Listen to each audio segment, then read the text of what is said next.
దక్షిణామూర్తి అంటే ఏమిటో తెలుసా అండి? పరమశివుణ్ణి గురువుగా ప్రార్థన చేస్తున్నారు.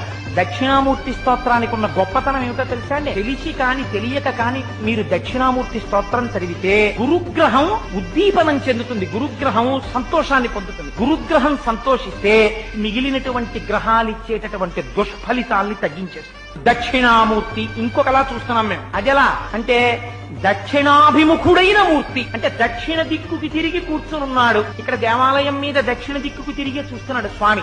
గురువు దక్షిణ దిక్కుకి చూశాడు అనుకోండి, అప్పుడు మీరేం చెయ్యాలి? మీరు ఉత్తర దిక్కుకి తిరిగి చూడాలి. జీవితంలో అలా ఎప్పుడైనా కూర్చుంటే దక్షిణామూర్తి స్తోత్రం కోసం మీరు జ్ఞాపకం పెట్టుకోండి, కొన్ని కోట్ల కోట్ల కోట్ల జన్మలైపోయిన తర్వాత కూర్చుంటాడు. అందుకే దక్షిణామూర్తి స్తోత్రం అంటేనే అంత స్థాయిదండి.